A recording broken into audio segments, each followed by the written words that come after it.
네, 오늘 우리에게 주신 말씀은 마가복음 13장 1절에서 13절입니다. 마가복음 13장 1절에서 13절. 우리 한 절씩 교독하도록 하겠습니다. 마가복음 13장 1절에서 13절입니다. 교독합니다.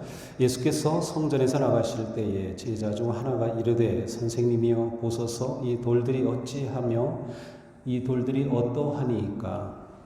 예수께서 이르시되 내가 이 큰 건물들을 보느냐 돌 하나도 돌 위에 남지 않고 다 무너뜨려지리라 하시니라.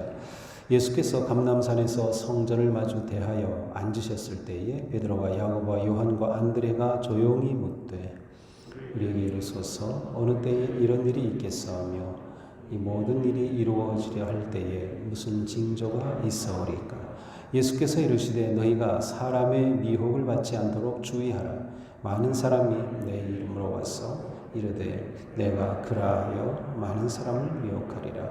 난리와 난리의 소문을 들을 때에 두려워하지 말라. 이런 일이 있어야 하되 아직 끝은 아니니라. 민족이 민족을 나라가 나라를 대적하여 일어나겠고 곳곳에 지진이 있으며 기근이 있으리니 이는 재난의 시작이라. 너희는 스스로 조심하라. 사람들이 너희를 공회의에 넘겨주겠고 너희를 회당에서 매질하겠으며 나로 말미암아 너희가 권력자들과 임금들 앞에 서리니 이는 그들에게 증거가 되려 함이라.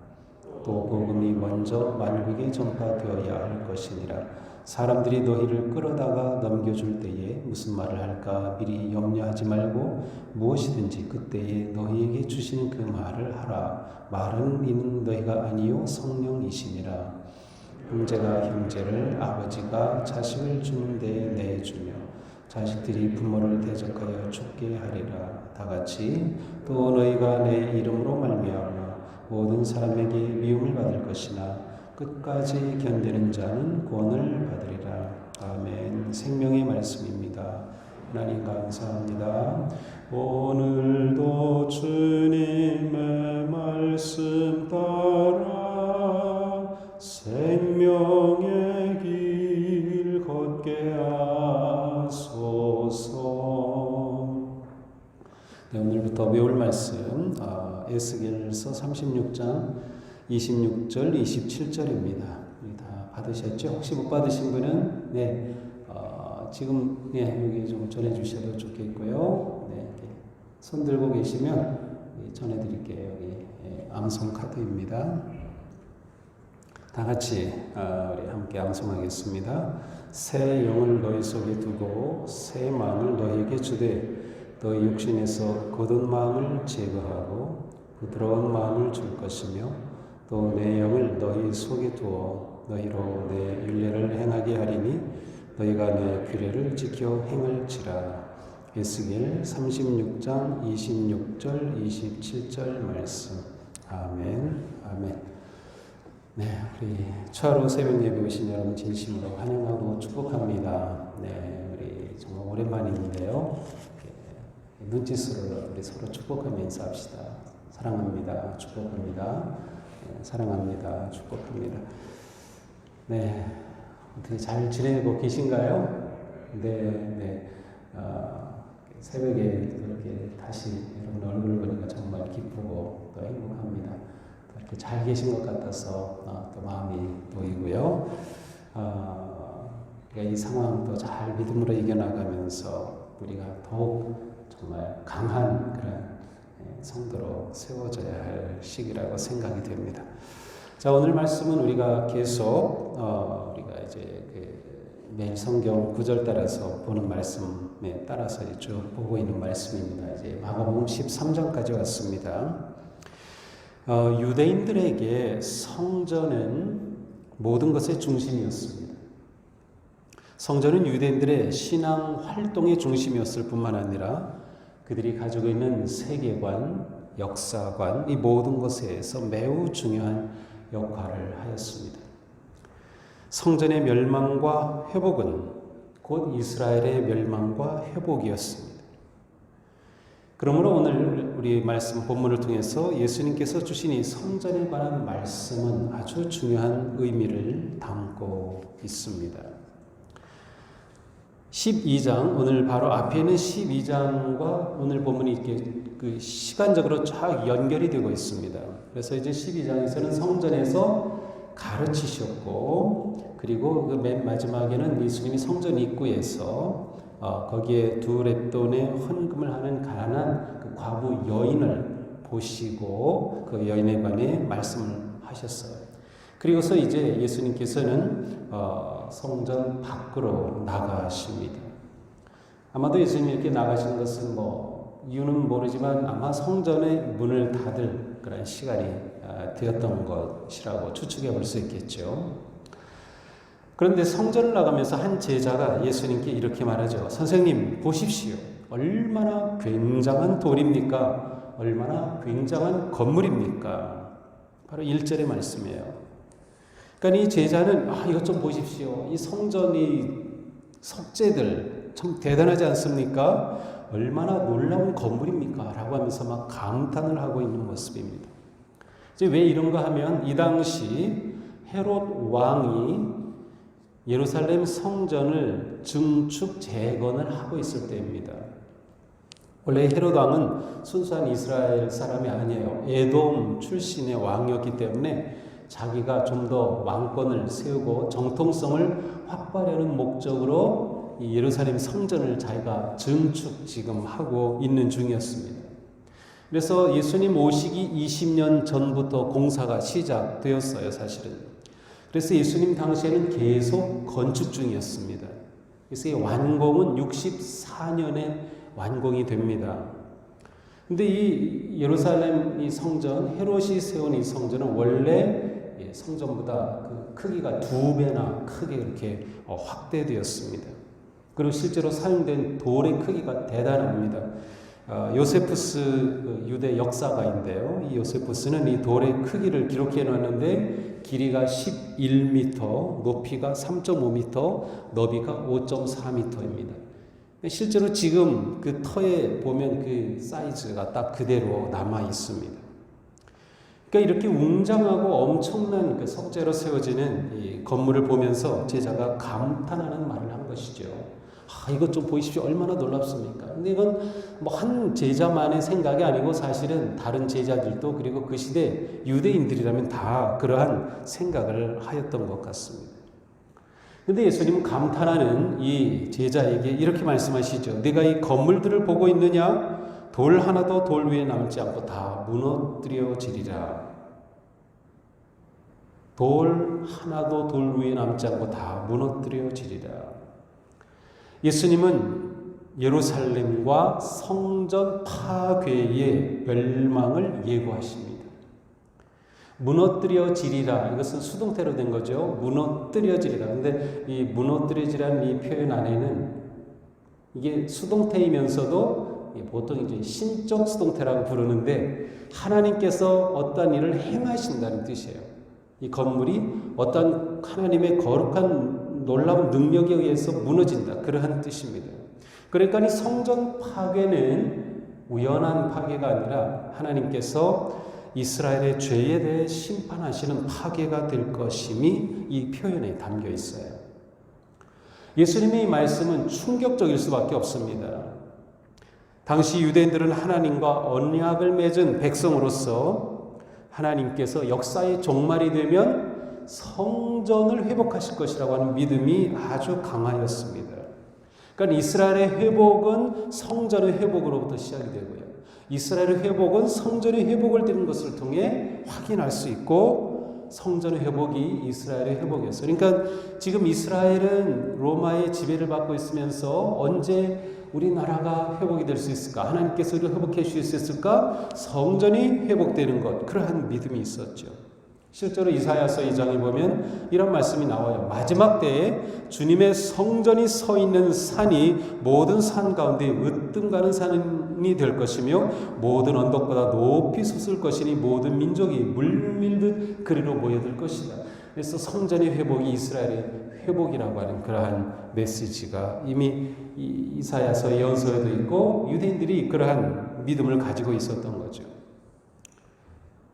물론 헤롯이 세우는 이 성전이 이스라엘의 회복을 상징한다고까지 믿지는 않았을 것 같아요. 하지만 이스라엘 백성들에게는 성전에 대한 그런 엄청난 기대와 믿음이 있었습니다. 그런데 예수님께서 이 성전이 그렇게 멸망할 것이라고 예고하시니 이것은 모두에게 충격적이었을 것입니다.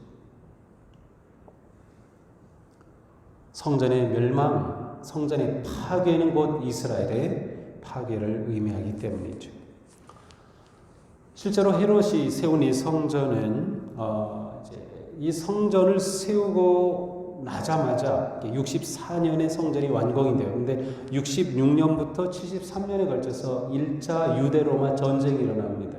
근데 이 전쟁 와중에 70년에 로마의 티투스 장군이 예루살렘으로 와서 정말로 이 성전을 다 무너뜨렸습니다. 완전히 돌 위에 돌도 남지 않고 다 무너뜨렸어요. 무너뜨리면서 내가 이렇게 성전을 무너뜨렸다는 증거로 흔적을 남겨놓자 그래서 서쪽 벽만 일부 남겨놨어요.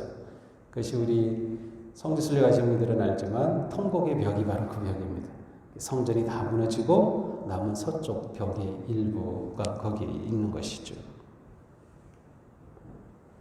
이미 예수님은 11장부터 지금 성전에 관계된 또 성전 정화의 사건을 거기서 팔고 장사하는 사람들을 내쫓고 하는 성전 정화가 있었고 또 성전에서 서기관들과 논쟁이 있었고 성전 앞에서 이 여인의 과부의 헌금하는 모습도 보셨고 그리고 바로 성전에 관한 말씀을 하신 거죠. 지금 이스라엘에서 성전은 그 기능을 상실한 것이에요. 그래서 예수님이 성전 정화를 하신 거죠. 성전이 존재한 목적을 잃어버렸어요. 예수님은 요한복음에서 이렇게 말씀하시죠. 너희가 이 성전을 헐라 내가 사흘 동안에 일으키리라. 그러니까 사람들이 아니 이 성전이 어떻게 세워졌는데 사흘에 세워? 그때 성경은 이렇게 말하죠. 예수님이 자신의 육체를 가리켜 하신 말씀이다. 그러므로 구약 성경이 말하는 성전의 진정한 종말론적인 성취는 예루살렘 그 건물 성전이 아니라 예수 그리스도를 통하여 성취되는 것이었어요. 건물인 성전의 그 의미와 역할은 이미 상실되었습니다. 예수님의 죽으심으로 성전 성소의 휘장은 찢어졌고요. 예수 그리스도 안에서 진정한 새 시대가 시작이 되었어요. 종말의 새 시대가 시작이 되었고 그리스도께서 다시 오심으로 재림으로 종말은 완성될 것입니다. 예수님의 성전 파괴의 말씀은 성전의 모든 것이 예수 그리스도 안에서 완성이 되고 더 이상 거기에 남아있던 건물 성전이 의미가 없음을 말씀하고 계신 것이죠. 근데 이 말씀이 제자들에게는 굉장히 충격적이었을 겁니다. 그래서 이제 그 제자들과 예수님이 성전에서 나오셔서 예루살렘 성 밖으로 나와서 기드론 시내를 건너서 감람산으로 가십니다. 감람산 거기 가면 그 감람은 올리브 가든 있고 거기에 기존 성전 있죠. 바로 거기 기드론 시내고요. 거기를 건너서 지금 감람산 거기서 보면은 이 예루살렘 쪽이 너무도 잘 보입니다. 한눈에 싹 들어오죠. 바로 거기 가서 다시 그 성전과 예루살렘을 보게 되죠. 그때 제자들이 예수님께 질문합니다. 특별히 베드로, 야고보, 요한, 안드레가 이렇게 질문하죠. 예수님께서 그렇게 성전 파괴를 예언하시고 말씀하셨는데 그렇다면 그게 어느 때 일어날 것이며 그때 무슨 징조가 있겠습니까? 이렇게 묻습니다. 성전 파괴의 시기와 관련된 징조를 알고 싶어 했던 것이죠. 그때 예수님이 말씀하시죠. 우리 5절부터 우리 8절까지 한번 우리 읽어볼까요? 5절에서 8절입니다. 예수께서 이르시되 너희가 사람의 미혹을 받지 않도록 주의하라. 많은 사람이 내 이름으로 와서 이르되 내가 그라하여 많은 사람을 미혹하리라. 난리와 난리의 소문을 들을 때에 두려워하지 말라. 이런 일이 있어야 하되 아직 끝은 아니니라. 민족이 민족을, 나라가 나라를 대적하며 곳곳에 지진이 있으며 기근이 있으리니 이는 재난의 시작이니라. 아멘. 그렇습니다. 예수님께서는 성전 파괴에 관한 제자들의 질문에 대답하시죠. 근데 때는 이때다, 징조는 이것이다. 때와 징조를 구분했다기보다는 그냥 함께 말씀하신 것으로 보는 게 더 좋을 것 같아요. 자, 먼저 예수님은 말씀하시죠. 사람의 미혹을 받지 않도록 주의해라. 사람의 미혹이 무엇일까요? 6절에 조금 더 해설해 주시죠. 6절에 보니까 많은 사람이 내 이름으로 와서 이르되 내가 그라하여 많은 사람을 미혹하리라. 그렇죠. 다시 말하면 사람의 미혹은 많은 사람들이 나타나서 자기가 메시아라고 사칭하는 겁니다. 내가 그리스도라고 사칭을 하는 것이죠. 그렇게 주장하는 사람들, 미혹하는 자들이 일어날 것이다. 쉽게 말하면 온갖 사이비 이단들이 날뛸 것이다 라는 말씀이죠. 지금 우리가 살고 있는 지금도 이러한 사람들이 계속 날뛰고 있어요. 이미 예수님 당시 또한 예수님 이후에 승천하신 이후에 60년경부터 일어났던 그 유대 전쟁들이 막 일어나면서 로마와 이 유대 사이에 전쟁이 있으면서 이 유대인들 사이에는 많은 민족주의자들이 일어나고요. 선동가들이 일어났어요. 예수님 때도 마찬가지죠. 나라가 로마의 지배를 받고 있어요. 군중들이 나라의 독립을 희망하면서 막 그러한 사람들이 나오죠. 그러면 군중들은 야, 저 사람이 메시아인가 보다 라고 하고 그 사람을 우르르 따라가고 저 사람이 메시아인가 보다 라고 따라가고 하는 그러한 상황이 계속되고 있습니다. 그러나 그것은 다 사칭하는 것이죠. 내가 그리스도라고 하면서 거짓으로 주장하는 거예요. 거기에 미혹되지 말라고 하시는 거예요. 미혹되지 말라. 뿐만 아니라 난리와 난리의 소문, 곧 전쟁이 일어났다는 소문, 전쟁이 일어날 것이라는 소문이 들려올 것이다. 그러나 아직 끝은 아니다. 더 나아가서 나라가 나라를 대적하고 지진과 기근도 성전 파괴의 징조가 될 수 있다고 말씀하십니다. 사실 이것은 유대인들에게 가지고 있었던 묵시, 종말에 관한 그 기록에 보면 이러한 표현들이 많이 나옵니다. 에스라 4서에 보면 성경이 아닌 위경인데 여기 보면 서로가 서로를 대해 전쟁을 일으키리라. 도시가 도시를 대적하고 한 곳이 다른 곳을 대적하고 사람들이 사람들을 대적하고 나라가 나라를 대적하리라. 이러한 말씀이라는 표현들이 나오죠. 그러니까 이러한 것이 그 당시에 가지고 있는 사람들의 생각이기도 하였어요. 예수님께서 전쟁, 기근, 나라가 대적하는 것 이런 것들이 징조가 될 수 있다라고 말씀을 하시죠. 그러나 전쟁과 국가적인 재난, 기근 등이 궁극적으로 성전 파괴와 관련되어 있기는 하지만 아니면 종말의 때와 관련되어 있기는 하지만 마태복음은 좀 더 종말에 초점을 두고 있고요. 이 마가복음은 종말 자체보다는 성전 파괴에 좀 초점을 두고 있어요. 하지만 둘을 좀 이렇게 연결해서 봐도 무리는 아닙니다. 예수님은 이러한 일들이 구체적으로 세상의 끝이라고 하시기보다는 끝을 향해 가고 있는 그러한 부분적인 모습이라고 말씀을 하셔요. 이 모든 일은 다시 말하면 하나님의 통치하심의 큰 계획 가운데 일어나야 할 그러한 작은 일들로 말씀하시는 거죠. 하나의 징조로 발생하는 것입니다. 그러나 하나님의 백성인 제자들에게는 이러한 것을 두려워할 필요가 없어요. 그래서 두려워하지 말라고 하십니다. 두려워하지 말라. 두려워하지 않고 그럼 어떻게 해야 하나요? 징조는 징조로 받아들이고 이때를 준비하고 대비하는 것이 중요합니다. 그래서 예수님은 그 이후에 9절 이하에 말씀하시죠. 너희 스스로 조심하라. 또 이때가 되면 그들이 어떤 일을 받을지를 말씀하셔요. 사람들이 너희를 공회에 넘겨주겠고 회당에서 매질하겠고 나로 말미암아 너희가 권력자들과 임금들 앞에 서게 될 것이다. 이는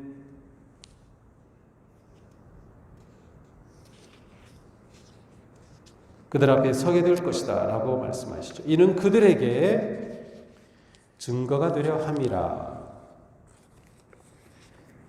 그러니까 예수님께서는 앞으로 제자들이 이러한 때에 어떤 일을 당할지를 말씀하고 계셔요. 하지만 그때조차도 오히려 너희가 복음을 전할 기회가 된다. 10절에 보니까 복음이 먼저 만국에 전파되어야 할 것이다. 그러니까 이 말씀은 놀랍게도 우리가 지금 계속해서 묵상하고 있는 이 마가복음 말씀이 성전에 관해서 주시는 말씀, 그리고 코로나19를 통해서 또 주신 말씀들이 놀랍게 성전에 관계된, 교회에 관계된 말씀들이 계속 주어지고 있어요. 그런데 이때가 오히려 복음 증거의 기회가 될 수 있다는 놀라운 말씀을 주시는 겁니다. 복음이 먼저 만국에 전파되어야 하리라. 사람들이 너희를 끌어갔을 때 무슨 말 할까 염려하지 말라. 성령님께서 무슨 말을 할지 주신다. 하나님이 함께 하신다는 거죠. 심지어 형제가 형제를, 가족이 그렇게 박해를 하는 일까지 있다 하더라도, 그러나 너희가 이것을 끝까지 견디면 구원을 받을 것이다. 맨 앞에서는 주의하라, 미혹을 주의하라, 그리고 이번에는 스스로 조심하라고 말씀하시죠. 이 때를 잘 대비해야 한다는 말씀입니다. 단지 고난을 피하는 것, 이런 환난을 피하는 것이 초점이 아니라 이때가 다 준비되면 이때를 통해서 하나님께서 그들에게 두신 그러한 사명을 이루어 가신다는 거죠. 오히려 그들은 공회로 끌려갈 것이, 여기서 말하는 공회는 복수로 되어 있어요. 원문에는. 그래서 공회들, 여러 지역에 있었던 그런 곳을 말하죠. 그곳으로 그들이 끌려가지만 오히려 그곳에서 그들은 복음의 전파의 기회를 삼을 것이다. 복음이 먼저 만국에 전파되어야 할 것이다 라고 말씀하십니다. 하늘나라의 백성인 예수님의 제자들은 재난의 때에 박해 가운데 일상 세상 속에 지도자들에게 끌려갈 수도 있고 그들이 끌려가서 신문을 당할 수도 있겠지만 성령님이 함께 하신다라고 말씀해 주셔요. 실제로 사도행전을 보면 그들이 끌려갔을 때 그들은 담대하게 그곳에서 오히려 복음을 전하며 예수님의 말씀처럼 똑같이 그 일들이 있었음을 우리는 확인할 수 있습니다. 끝까지 견디는 자에서 끝까지라고 하는 말은 계속해서라는 의미가 포함이 되어 있어요. 계속 너희가 견뎌야 한다. 그러면 구원을 받을 것이다. 포기하지 않고 계속해서 예수님을 주님으로 고백하고 더욱 주님을 의지하고 주님을 따르게 될 때 마침내 승리하게 될 것이다 라는 것이죠. 오늘 말씀은 우리에게 다시 한번 성전에 관한 모티브, 성전에 관해 생각하게 해줍니다. 예루살렘에 증축 재건됐던 헤롯 성전은 그 규모와 아름다움으로 제자들의 마음을 빼앗았습니다. 그러나 예수님은 건물인 성전에 일하는 일을 알고 계셨으며 하나님의 놀라운 섭리와 역사를 준비하고 계셨습니다. 기능을 상실한 채 성전이 아닌 강도의 소굴로 변질된 성전은 하나님의 영광이 떠났습니다. 하나님의 영광이 떠난 성전은 돌에 불과한, 돌덩이에 불과하지 않는 것에 머물렀습니다.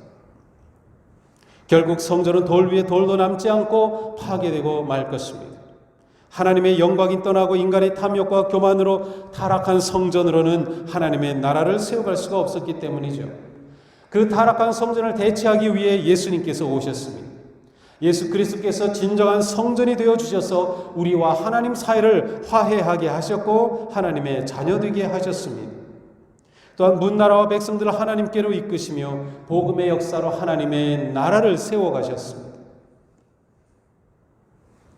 그리고 마침내 예수님은 십자가의 죽으심과 부활로 무너진 성전을 자신의 몸으로 세우셨고 우리를 거룩한 성전으로 부르셨습니다.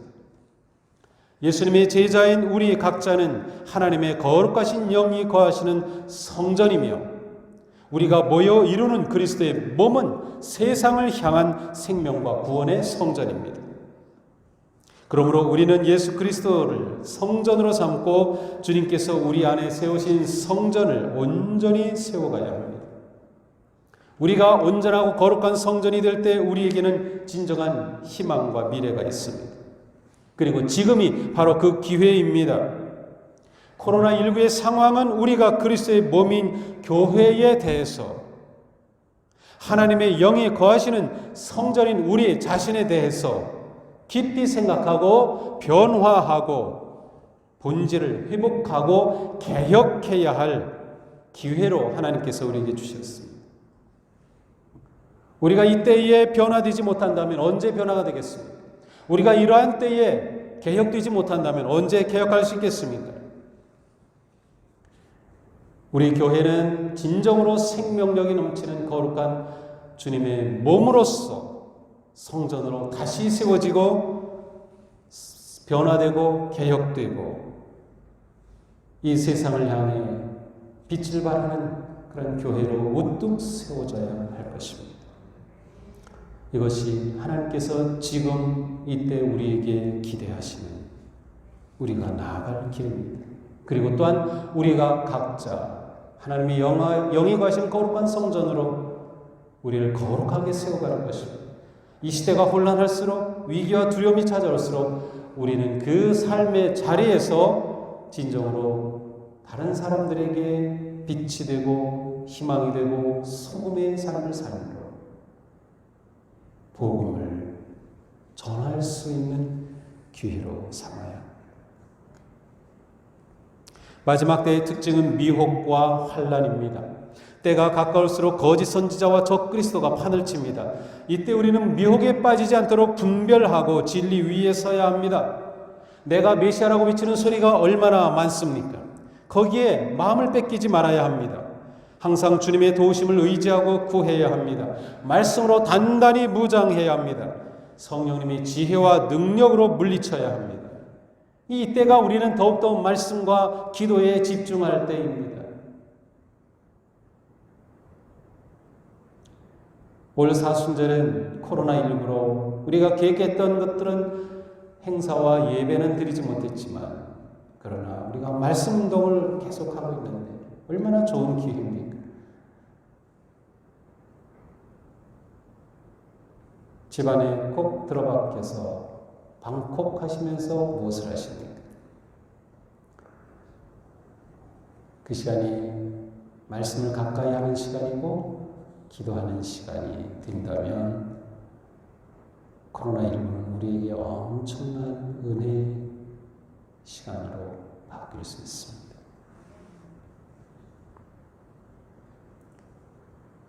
예수 그리스도의 복음으로 시작된 하나님의 나라는 계속해서 악의 공격과 박해와 고난에 직면합니다. 예수님이 고난을 당하셨듯이 예수님을 따르는 우리들도 고난과 박해와 시련을 당하는 것은 당연합니다. 그러나 성령님이 함께 하십니다. 하나님이 함께 하십니다. 우리에게 할 말을 주실 것이며 우리에게 지혜를 주실 것이며 우리가 바른 길로 가도록 인도해 주실 것입니다. 그러므로 우리는 오히려 이런 상황에서 주님 주신 사명을 이루어가고 하나님의 나라는 계속 확장되고 견고해집니다. 재난과 징조는 산고와 같습니다. 새로운 생명의 탄생을 위한 고난입니다. 고난과 박해를 지나 예수 그리스도의 복음이 선포하는 하나님의 나라가 이루어질 것입니다. 그러므로 하나님의 백성으로 사는 우리는 비록 박해와 고난과 버림을 받으며 심지어 미움을 받을지라도 두려워하거나 낙심하지 않고 끝까지 계속해서 견디고 인내해야 합니다. 징조와 환난을 두려워하지 말고 계속해서 나아가는 것입니다. 성도는 그리스도께서 당하신 고난을 받지만 견디는 자는 마침내 그리스도께서 성취하신 부활의 승리를 누리게 될 것입니다. 지금 세상의 투쟁과 전쟁과 기근과 감염병의 창궐과 온갖 미혹과 난리의 소문은 우리로 하여금 더욱 주님이 오실 것을 기대하게 하죠. 주님 어서 오시옵소서. 마지막 때를 우리로 하여금 준비하게 합니다. 주님 오셔서 통치하시는 진정한 하나님의 나라가 가까이 옴을 기대하고 바라보면서 더욱 주님의 말씀을 붙잡고 나아갈 수 있기를 축복합니다. 오늘 본문에 이어지는 내일 본문에서는 이런 말씀이 선언됩니다. 인자가 큰 권능과 영광에 쌓여 구름을 타고 오는 것을 볼 것이다. 그렇습니다. 우리는 승리할 것입니다. 우리는 주님이 이겨놓으신 싸움을 싸우고 있을 뿐입니다. 우리는 전체의 그림을 볼 수 있어야 합니다. 이 모든 상황 속에, 코로나19 상황 속에서도 예수님이 컨트롤 타워에 앉아 계십니다. 역사의 주인이신 주님은 모든 것을 파악하시고 장악하고 계십니다. 그러니 두려워하지 말고 강하고 담대하게 이 모든 어려움 중에서도 사랑과 섬김의 삶으로 승리하는 사랑하는 성도 여러분 되시기를 주님의 이름으로 축복합니다. 기도하겠습니다.